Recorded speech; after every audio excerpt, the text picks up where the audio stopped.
why Kawhi Leonard was the right gamble for the Raptors. News of Kawhi Leonard heading to Toronto in exchange for DeMar DeRozan shocked the NBA world on Wednesday, but was it a good deal for both teams? Did Masai Ujiri just manage to put the Raptors in a great position for the next year or so? Or will Leonard's time in Toronto mirror his last season with the Spurs?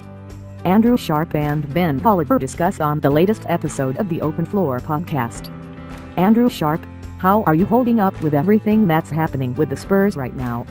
Ben Oliver: look, everyone can rest easy. I'm okay. All right, Andrew. I don't get real emotional. This isn't like the Dwight Howard situation for you there in Washington. I think my main takeaway is on the Raptors side. I mean the Spurs, this is a monumental trade for them. It completely blows up where everyone thought their franchise was going for the next 10 years. It kills the narrative of handing the torch from Robinson to Duncan to Kawhi that had sort of been percolating there for a few years. But I think this trade is actually a much bigger deal from Toronto's perspective. I love this deal for Masai Ujiri.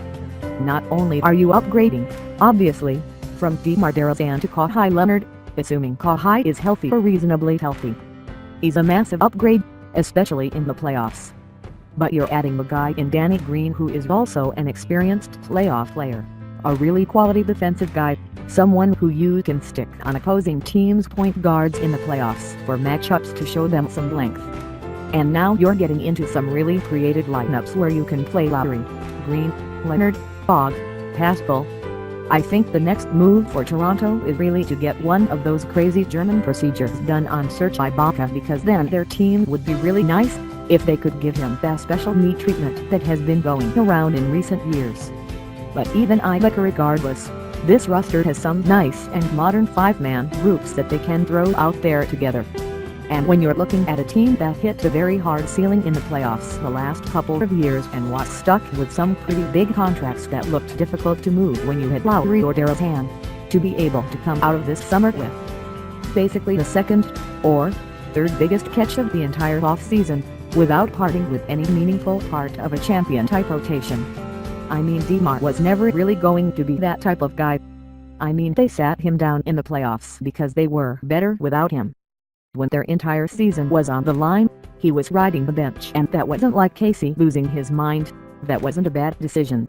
That was the right decision. So when you're looking at biggest off-season winners, I put Masai Ujiri right at the top of the list. I like taking the risk. I like trying to coax Kawhi Leonard into making Canada his own. We'll see how that works.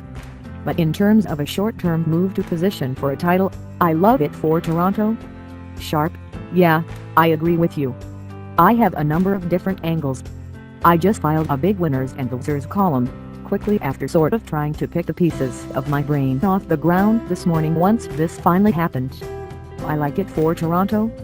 I do think that there are going to be a lot of real concerns that we can process and talk through once the initial buzz wears off, because we haven't seen Kawhi for more than a year. I think, in theory, the roster that you're describing sounds awesome. But it also, Kawhi is the biggest wild card in the league going into next season, and that's why the price here was so low. I do think, regardless, as a gamble, it's clearly a win for Toronto and Masai. The whole problem that they've had over the last few years is that you weren't going to be able to trade DeMar and Slash or Lowry for anyone that could bring back comparable value. Like, those guys had a lot more value just churning out 50 or more win seasons in Toronto than they were gonna have on the open market, and this is the exception to that rule. And getting a player that is as awesome as Kawhi is worth it. And if it doesn't work, I feel like this is going to be a bridge to another path that they were considering anyway.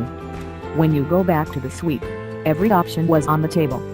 People were already talking about whether this team should just blow it up and try to rebuild, and that option is still going to be viable 12 months from now. The difference is now you have a super high upside gamble for the next year. And I think that next year's Raptors are more exciting than any of the last 4 years we've had to talk about. Oliver: oh, not just the past 3 or 4 years, the entirety of their franchise history. I mean, I understand why Raptors fans are emotional about losing a guy like DeMar DeRozan, an amazing person in the community, amazing ambassador for that organization. I mean, he kinda put them on the map, right? But you're trying to build a contender, not build your book club group. You need to have a guy who's going to be able to get it done in the postseason. Kawhi Leonard has been there before. He can shoot in ways that DeMar will never be able to shoot. He's a better isolation scorer. I like the pairing with Lowry. I think they're going to be able to strike the right balance and, theoretically, he's in his prime. To me, Kawhi Leonard, if healthy, is the best player in the history of the Raptors franchise. Sharp, he is, there's no question. Polymer, from A1. So that's just a no-brainer. I mean, if there were termites with their feelings hurt, I'm just saying to set the emotion aside and be like very logical and put yourself in Masai's shoes and say, how often are the Raptors going to be in position to add the top 5 NBA player? And so far, history says they've never been in the HA position in their entire franchise. So you better do it.